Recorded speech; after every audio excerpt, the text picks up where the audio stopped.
Hey guys, what is up? SuperKmanrocks here, and I'm here for my LEC group stage round 2 overview and analysis. It's the final day, or the final 2 days, I should say, of group stage here in the LEC, and by the end of this episode, we're going to know all 4 of our top 4 teams that are going to be seeded into the playoffs. Of course, a couple of teams are already qualified. We've already got a pretty good idea as to where maybe the championship points are going to lie, depending on how some matchups today go, but a lot of teams still in play. Nobody in that top 8 has been eliminated just yet. Everybody still has an opportunity to move on, and so there's a lot at stake in the 4 series that we're going to cover in this video, but of course, let me know down in the comment section below what you guys think is going to happen in these games, or what you thought was going to happen, and did it live up to your expectations. The LEC has been jam-packed all year long. Upset after upset after upset. It's going to be interesting to see if that carries over into this one. Of course, a little bit of a disclaimer. This is coming out after playoffs have already started because of the way that the LEC schedule works. It's disastrous. It's one of the worst schedules, that I could think of. They don't divide the stages by anything. Like, the day that this is coming out is the same day that they played winners finals, essentially, in the playoff bracket, only a day after group stage ends. So not a lot of turnaround on being able to make these videos, especially with me kind of getting a new computer right now. But with all that being said, let's jump right into it. I'm not going to do any preview at the end, any predictions, because again, we've already seen some of the results, and I want to save that for some future videos. But we can still talk about the 4 series in this one. Up on the screen now, you're going to see kind of how the group stage is shaken out so far.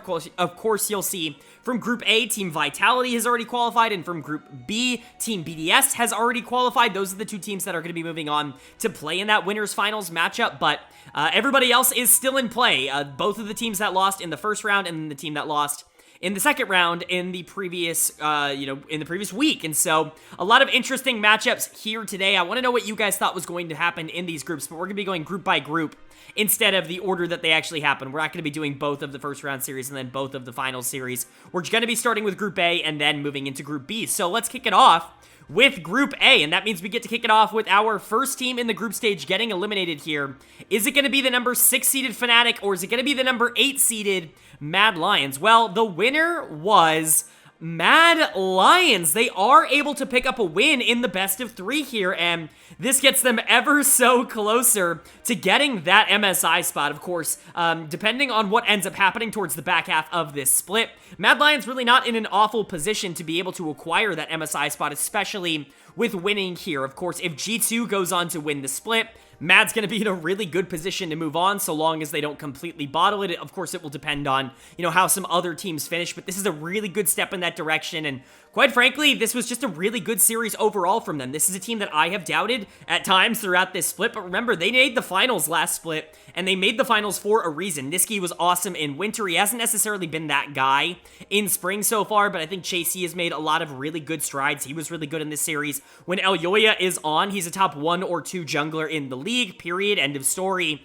And then Carzzy and Hylissang, for as much shit as I've given Carzzy over the course of this split and this year in general, and while I do still believe him to be kind of the most inconsistent member of this Mad Lions team in a meta where it really does pay to be a solid AD carry based team, man, did he step up when it mattered the most in this series. This might be his single best series as a member of Mad Lions in 2023, of course, returning to the team here. This was a pretty darn good time for him to kind of step it back into gear. He's going to get my player of the series on the side of Mad Lions. He was just really good in all of their games. Game 1, their first win, his Zeri was really solid, able to clean up a lot of the kills in the late game that the Gragas and the Rel and the Kennen were setting up. Really good engages from all of them. And then the game 3 was great. The Jinx, one of those picks that I think is really rising in success rate as we move on further into the split. We were seeing it get pulled out, I would say, earlier on into the split, like at the beginning of spring, but teams weren't necessarily playing around it in the same way that they were playing around Zeri and Aphelios and some of these more late-game oriented AD carries, and even to that extent, late-game ADCs have never really been Europe's cup of tea. It's not really their play style. People don't really like to play the hyper-scaling style in Europe. They prefer the more aggressive ADCs that can create their own kind of advantages in laning phase, but Carzzy does a really good job of not throwing away his advantages in the early game. That's always just kind of been the issue with him, is that as long as he can survive the early game, he's going to be fine. He's in incredibly aggressive as an ADC, which of course if you follow the channel you'll know I'm a big fan of. A lot of times it can get him into more trouble than it's worth, but when you have the team around him that's kind of facilitating him, when you have a Twisted Fate or a Gragas coming out of the mid lane, when you've got a Rel to be able to full engage and disengage, a Cassante, a Vi, a lot of tools to be able to help this hyper carry get online and stay online, and lucky for them, Carzzy decided to show up here today, so that was big. Want to give a big shout out to the two big kind of support players of the team in this series, Elyoya and Hylissang, who I think both played really, really well. Love Hilly on engagers. Rel in particular is a champion that he's played at a very high level ever since she came out. The Soraka game we can kind of ignore, it wasn't exactly all that good, but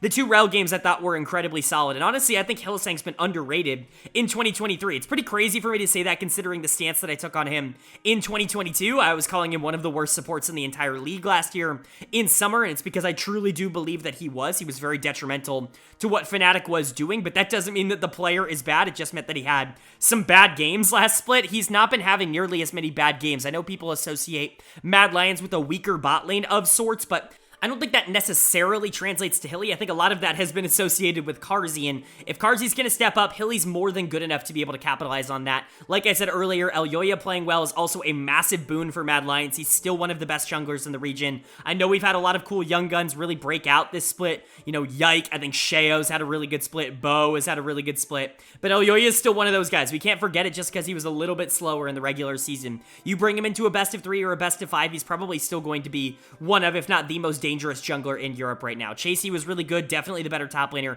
and Niski did a good job facilitating for the rest of the team, even if he wasn't like directly impactful in a lot of the killing that happened in this series, but really, really good stuff from Mad. I don't think a lot of people went into the series expecting them to be able to win it, and so for them to walk out with a pretty clean win, even in kind of a fiesta that they tried to throw at the end, I think is still a pretty good thing. And then for Fnatic, man, you had this. Like, you absolutely had this in the palm of your hands, and you threw it away. Like, game 3 was over. You were in the base, you were going to close out the game, and then Reckless flashes into a billion people, dies, and they can't win the team fight. They end up losing the game. It's some TES versus GAM Worlds 2022 type beat, but definitely an unfortunate end for Fnatic fans. This is not how they wanted their split to end, but at the very least, it's an upgrade. I know that's going to sound kind of like some hollow words, but remember, this was a bottom 2 team in the league last split, and they, you know, had some problems this split as well. For them to get super hot over the back half of the regular season, for them not to be able to get it done in best of 3s, it's not the most surprising thing in the world. It is a little shocking to me because I actually had them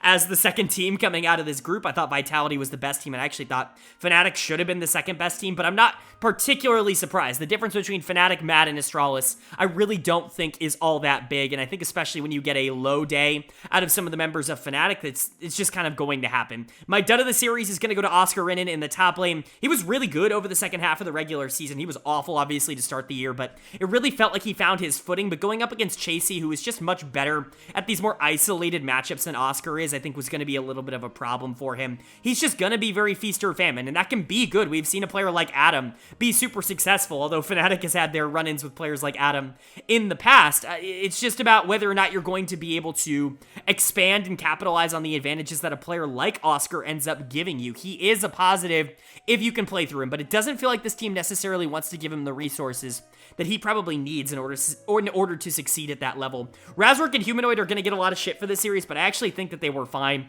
They were, for the most part, pretty solid, and especially in that game 2 that they were able to win. They kind of dominated. That Jace takeaway was super important. Obviously, Chasey's super good at that pick, so for Humanoid to be able to step up and play it as well as he did in game 2 was really good. Razork had a good series overall. Reckless and Advienne I thought were fine. Not major mistakes coming out of Fnatic. Again, they probably should have won this series if not for the major mistake that they made at the end. I guess that's the one major mistake, but, you know, when you're talking about over the course of an entire series, was Fnatic definitively worse than Mad Lions? Probably not. Should they probably be moving on? You know, it's tough to say. Again, you got to kill that Nexus in order to win. It's easy to say that they should have won the game, and it's hard to say that they needed to go out and win the game, but, you know, this Fnatic team shouldn't hold their head in shame. They're hopefully going to be able to bounce back for Summer. They're not in a great place in terms of championship points, so Summer's going to be an absolutely massive split for them to see what they're going to be able to do for the rest of 2023, but for Mad on the other side, this is a massive win. Obviously, we're going to get to their next series in just a second, but, you know, they're one series away from being able to make top 4 again, and that's huge. Obviously, championship points-wise, they're in a pretty good spot to make MSI, and quite frankly, if they get to top 4, I think a lot of people, no matter how salty they are going to be about Mad getting there, I think they will have proven that they probably deserve it.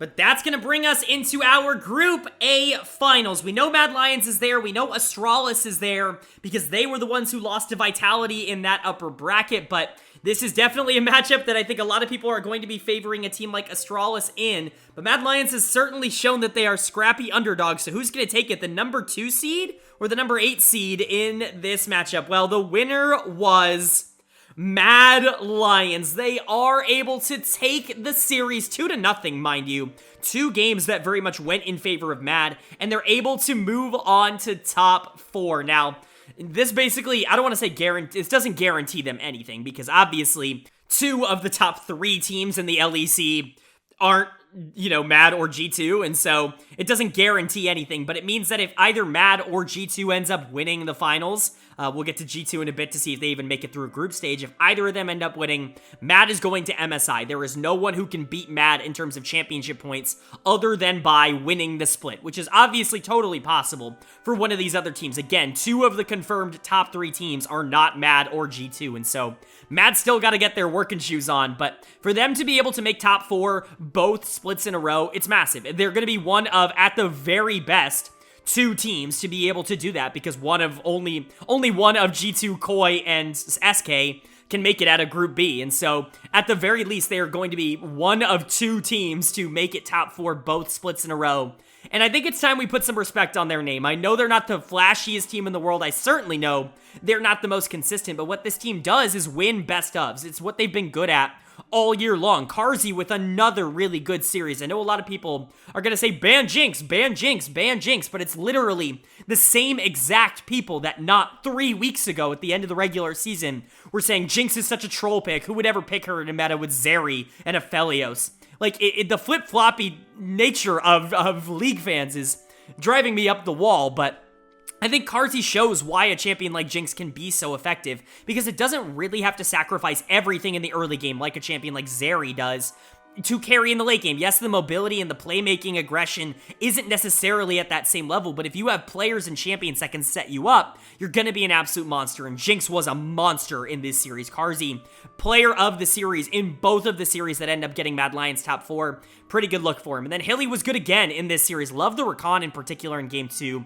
But Hilly's Braum has been underrated for a super long time. It's just not a pick that you ever hear is kind of associated with Hylissang, but I think it's one of his best supports, and I think it has been for a while. Again, Niski on playmakers, on the Annie, where he can flash in and stun 5 people to be able to get a nice engage for the rest of his team. On the Ahri, where he can hit that charm and try to playmake for the rest of his team. Something that doesn't need to carry on its own. It's not Nazir or something like that. Not that Nazir is super meta right now, but playing into a leader who's pulling out Talon or, something like that, like, Niski's just going to be a lot more useful to the rest of the team. And then Elyoya just jungle gapped the shit out of 113. I mean, we'll get to 113 in a bit, but his confidence, I think, got completely shattered by that Vitality series. Overall, it's just another really, really nice win for Mad Lions. It's hard to complain about this team. I know that a lot of people on Reddit are going to complain about this team and about how they're top 4 again and about how they might make MSI, but honestly, I think they've earned it. I think they deserve it, especially with how they're playing right now. I don't think that this run that they're going on is by accident, and I certainly don't think it's done just yet. They have now officially qualified out of group stage. They will be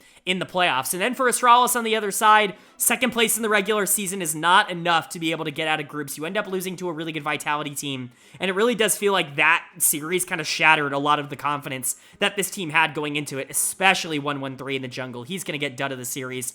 This was another miserable performance from him. Again, he got obliterated by Bo. I mean, that is the kindest way I can put it. It was probably the biggest jungle gap that I have ever seen in Pro in a best of series. Like, I can't think of a time where I ever saw a jungler just get harder destroyed than what I saw out of 113 against Bo in the previous series, and then he comes into this and he's getting picked off multiple times. He's being relied on in Game 2 as the only source of AP on this Maokai, so he does have to play relatively aggressively to keep the enemy team honest, and it's just too much responsibility for a player that, quite frankly, has not been good in best ofs up until this point. And so it's unfortunate, but I think a lot of the worries that I think a lot of us had with 113 unfortunately started to come true as we hit these best of series. I still think he can be a solid player, and he did show a lot of improvement from winter to spring in the regular season. It just didn't carry over into the group stage here. The player that I do want to give a massive shout out to is Kabe, because Kabe played his heart out in this series. I talk about Jonghoon a lot on this channel because I'm super high on him. I think he's a top 3 3 support in Europe, and I think he doesn't really get the credit he deserves. Like, to me, he is clearly, like, worthy of being on a top team, and him and Kobbe together have been a fantastic partnership that really can go toe-to-toe with anyone in the league, but this was Kobbe's series to shine. Junghoon not great on the Nautilus, Leader pulling out the Talon and not really doing all that much, and then Finn playing Renekton from behind is just never going to be useful, but somehow, some way, Kobbe made that game close. He was teamfighting so well on the Zeri in the back half of game number 2 that Astralis actually had a chance to be able to fight their way back. Unfortunately, it was just too big a deficit. You weren't going to be able to do much, but man, Kobbe has completely reinvigorated his career on this Astralis team. By the time he was done with Misfits, and even before that, like on TSM, I was like, dude, this guy's washed. He's just not all that good anymore. And, you know, I hate saying that about players because obviously, you know, all it takes is really passion to kind of turn that around as long as you're willing to put in the work if you have the talent, which obviously Kobbe has always had. You're going to be able to get back to that point. But, I mean, this Astralis team has just completely reinvigorated him as a player and, you know, of our thoughts of him as a player. And I just hope he's able to continue it. He's been a lot of fun to watch over the past year. I mean, even including last year in summer, he's just been a blast to watch on this Astralis team. And him and Junghoon, I think, are genuinely one of the more dangerous bot lane duos in the entire league. Unfortunately, it just wasn't going to be enough in this one. So Astralis is officially eliminated. No top 4 for them, but I think finishing second in the regular season is still going to be a pretty big cap, or feather in their cap, I guess you could say. And I don't think they're going to be upset about this split at all, even if they maybe wanted to do a little bit more. They still have opportunities to do that in summer. And then for Mad, top 4 bound, baby. They are the second team to make it out of Group A outside of Vitality. Gonna be interesting. We're gonna see who they're gonna be facing in the first round of the playoffs at the end of the Group B stage, because whoever ends up making it out of Group B, they will face. But Mad is not a team you can overlook. I know a lot of people, me included, were looking at this team by the end of the regular season as pushovers and huge downgrades to what they were in winter, but clearly this team has a little bit of special sauce coming into best of 5s that you definitely cannot underestimate.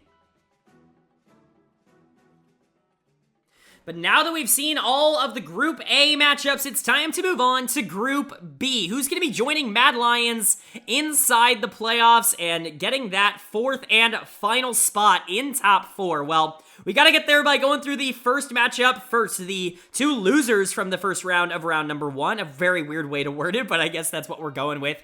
It was a matchup between the number 5-seeded SK Gaming and the number 3-seeded G2 Esports, and G2 is able to pick up the win. This isn't particularly surprising. If the reigning champs weren't able to get by SK Gaming, that would have been a little bit more concerning considering we're sending them to MSI, and so for them to be able to win this series and win it relatively comfortably, I think that's a good thing. But again, don't forget, SK Gaming was a top 4 team literally like a month ago. And so for them to just kind of fall away here, it's definitely worth noting. They were really good at the beginning of the split too, but G2 is a little bit of a different beast, especially when playing their style. Game 1, pretty standard. Honestly, just a nice G2 win. They were able to control the early game, and then they closed it out. Now, Game 2, we're seeing Bel'Veth, Neela, Senna, and it's like, oh, okay, I see what we're doing. We're ego checking, and it worked. They were better. They even gave the Vygar free kills in the early game, and they were like, it doesn't matter. Our Bel'Veth is going to get so far online that there's literally nothing you can do to stop us, and that was the case, and honestly, that makes me feel better about G2. I don't know why that makes me feel better, because I'm really not sure if they're going to be able to do this against some of the best teams in the entire world, but goddamn is it fun to watch. G2 is a blast to watch at the current moment, and Yike in particular is just such a fun player. He's going to get my player of the series here for G2. I know a lot of people are kind of somewhere in the middle when it comes to Yike as a player. A lot of people see him as a really talented player, but someone who was obviously helped out by Caps, by Mickey, you know, these players that are around them that are sacrificing a lot to make sure that he can play comfort and that he can get ahead. And while I do agree that's true, I don't think Yike would be just a guy like on another team. He is one of the best junglers in the league. He's certainly one of the most talented ones in his, let's just say, eclectic champion pool. I think definitely works in his favor, and that's something that I think is going to be a positive for G2 moving into international events. But even throughout the rest of this playoffs, like, it's just very difficult to ban out and play against G2, because if you ban out the comfort picks, if you ban out the Lilia, and if you ban out the Bel'Veth, then you open up the more common picks that he's still pretty good at. The things like the Wukong and the Sejuani and the Viego that he can still pick up and play at a relatively good level. But then obviously if you take away the things that are meta and that are actually strong and you leave up his comfort picks, you might not really know how to play against a Bel'Veth that gets super far ahead. And he really has dominated on this pick throughout the LEC so far. And so Yike creates a lot of conundrums that I think enemy teams just don't really know how to deal with at the LEC level. And he just continues to be a massive star for this G2 team team, very quickly becoming one of the best players in the entire league, and I think it's been a lot of fun to watch. Of course, Hans and Mickey were also really fun. Neela Senna is never going to be something that I'm going to complain about at a pro level, even if I think those champions are a little bit weird. At the solo queue level, I think at pro, they're a little bit more tolerable, and especially Mickey on this Senna. I mean, the dude had like a 6k gold lead by the time we hit 15 or 20 minutes into this game.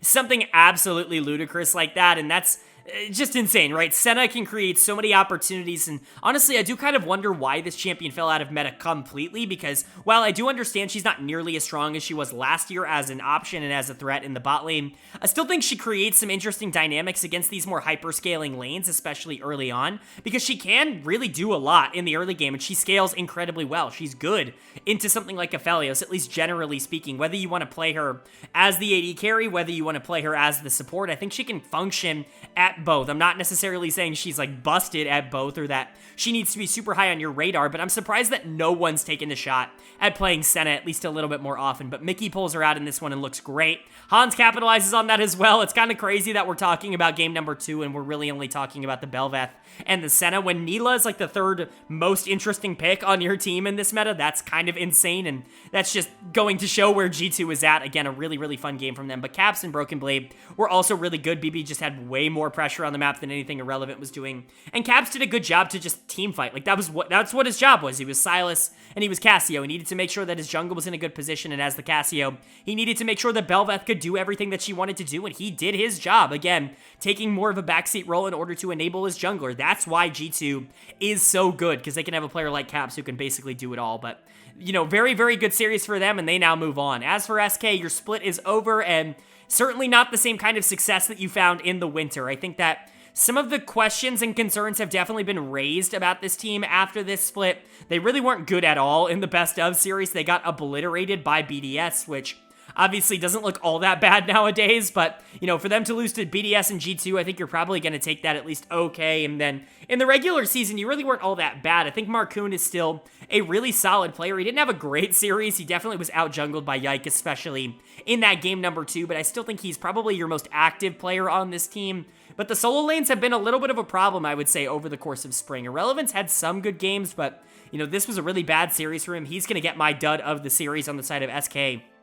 And I think Certus's, you know, worries and concerns have been well documented over the course of spring. I think the Vigar was super far ahead in game number 2. He basically got 2 kills for free early on in the game and then proceeded to have almost no impact on anything that was going on, which, you know, I can kind of understand into something like Bel'Veth, into something like Cassio, even Neela or Senna. Like a lot of these engage tools that either are, you know, too long range for you to deal with or are dive tools that you really can't get away from. And so I understand why Vigar had a little bit of a problem this game, but Certus in general has not been the guy that he was in winter. He was really looking like he was emerging as one of the more interesting mid laners in the entire region, and he's kind of just fallen back into what he was in 2022 in spring. He still has a lot of room to grow, but I think the problems that he was showing, unfortunately, definitely carried over. I still like Exakick and DOS. I still think they were okay in this series. Not necessarily the takeover presence that they were in previous series, but they weren't creating problems, and I think, you know, as for SK, that's probably a positive compared to what the rest of this team was doing, especially on the top side of the map. But, you know, I ranked Exakick as my number 2 AD carry in Europe after that, or I think he was number 3. He was not either number 2 or 3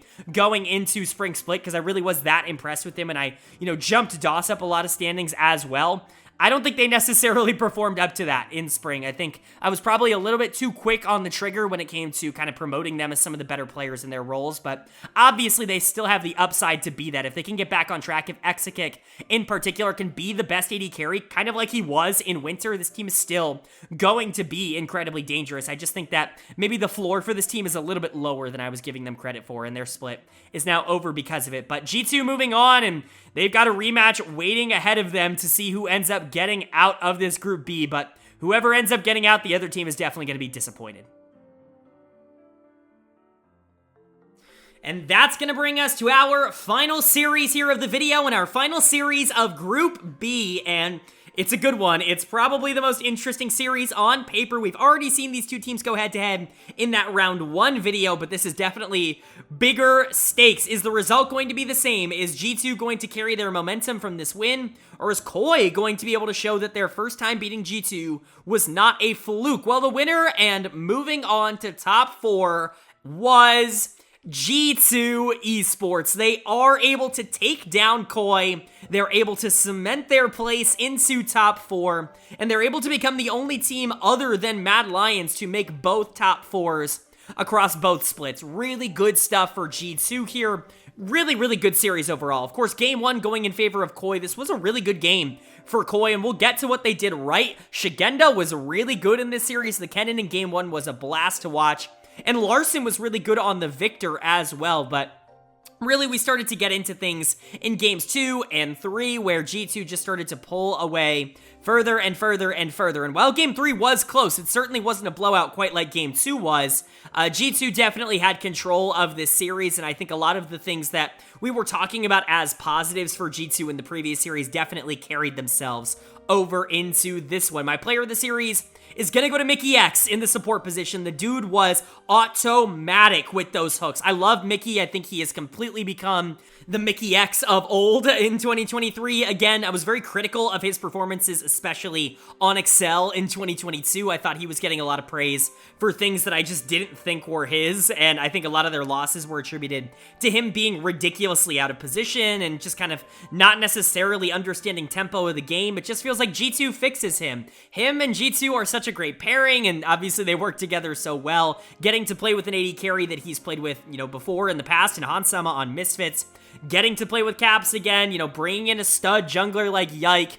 There's just a lot of positives to playing on G2. Just the infrastructure and the organization in general probably brings him a lot of confidence, but he was automatic in this series. Game number 2 on the Nautilus was disgusting, but that game 3 on the Thresh is what he's earning player of the series for. He was easily player of the game in game 3. I don't think he missed a hook, especially when it was aimed at Trimby, who was just magnetized this game. I mean, it was disgusting, but Mickey continuing to prove that he's probably the best support in Europe right now, and there's really not a lot of debate in my mind about that with how he's played so far. But Hans was really good in this series, again, being able to play a more traditional hyper-scaling AD carry, being able to do it in both games 2 and 3. If you want to consider Kai'Sa traditional, she's definitely a hyper carry, but if you want to consider her traditional, you can definitely consider Jinx traditional, though, and those games were really, really fun to watch. G2 actually playing, hyper carry, scaling AD carry, certainly not the style that they've been pulling out up until this point, but they're so strong in the meta right now, and if they're able to pull it out and play it at this level of effectiveness, it's going to be a problem for a lot of teams in the LEC, but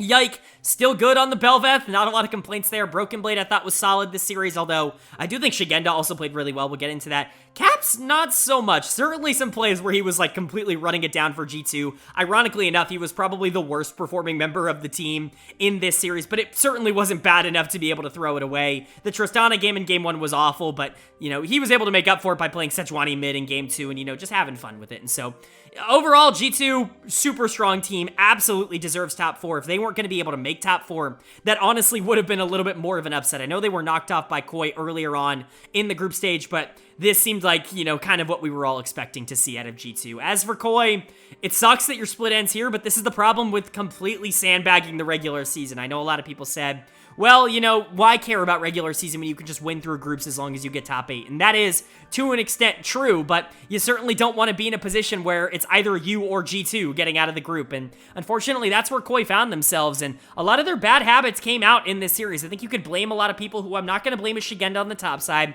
Again, thought he was really good on the Kennen in game 1 and was certainly relevant in the last games of the series. Honestly, he was the best player on Koi in Spring Split. I know he wasn't great in Winter, but he was easily the best player on this team in Spring, and he was one of the better top laners in the entire league in Spring. That's definitely going to be something I consider. This was a breakout split for him in my eyes. And then I think Larson also played really well in game number 1. Being able to pull out the Varus in game number 2 is certainly not normal. Being able to, say I played Varus into Sejuani in a pro game mid lane is certainly a thing to say out loud, but Larson in general was just kind of solid. I think a lot of people have criticism for his game number 3, most specifically with his build and how he played it. He picked Ahri, he built no damage, and then he played super passive, played it like it was a Zir or a similar kind of champion. That's just Larson. He does this on every champion. I don't know why people are particularly surprised to see him do this. This is what he has been for the past 3 years. I like Larson as a player, but we have to understand who he is as a player. He's someone who's not going to be able to generate ridiculous leads in the early game unless he receives a ridiculous amount of attention from his jungler,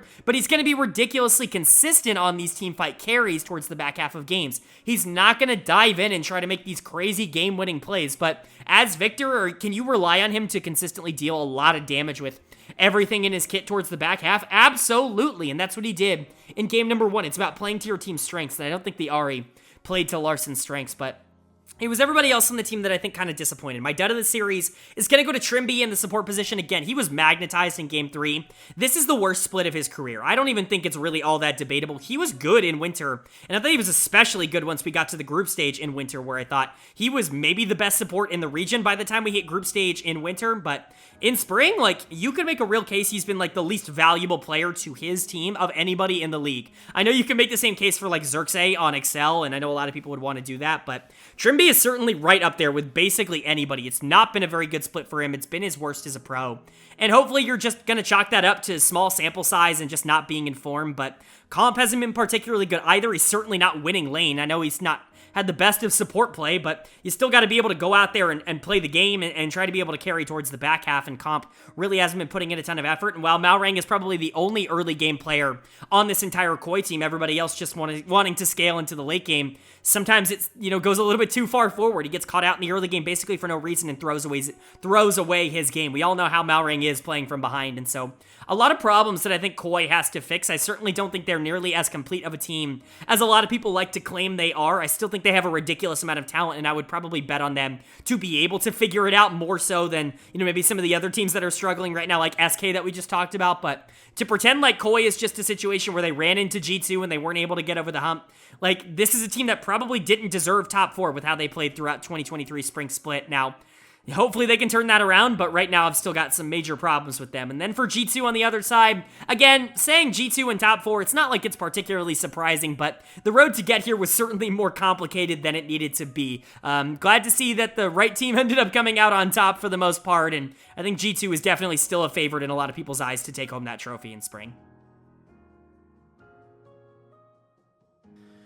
All right, but that is going to do it for my group stage overview and analysis. Group A, Group B, Round 1, Round 2, both done. We know the 4 teams that are going to be moving on. Of course, Vitality and Mad Lions out of Group A, and BDS and G2 out of Group B. Again, I've already seen the winners, kind of upper bracket finals, if you will, matchup between Vitality and BDS, so I'm not going to comment on that in this episode. That's going to be saved for when I go over my first round analysis, I think at the end of the weekend, because we have to wait an entire week now for round 1 of the playoffs to finish. Very odd schedule. Again, I just don't understand it, but I really do hope you guys enjoyed the video. I want to hear what you guys' thoughts are down in the comment section below. Who do you think's going to win it all? Do you think BDS, Vitality, Mad, or G2 has the best chance of being able to take it? I'd love to hear you guys' thoughts and feedback down below, of course. If you enjoyed the video, hit that like button. It really does mean a lot to me. It lets me know you guys are enjoying the content, and it helps get this video out to more people. And of course, if you're new here, hit that subscribe button. All the other regions are done. Of course, you can still check that out up in the iCard right now, where there's going to be a link to a playlist full of all of my videos from Spring Split. But with the LEC really being the only major region that I cover still on, it's really just Europe up until we get to MSI. And if you're interested in MSI content, of course, stick around. But with all that being said, I hope you all are having a great day. I hope you continue to have a great day. And I will see you all later.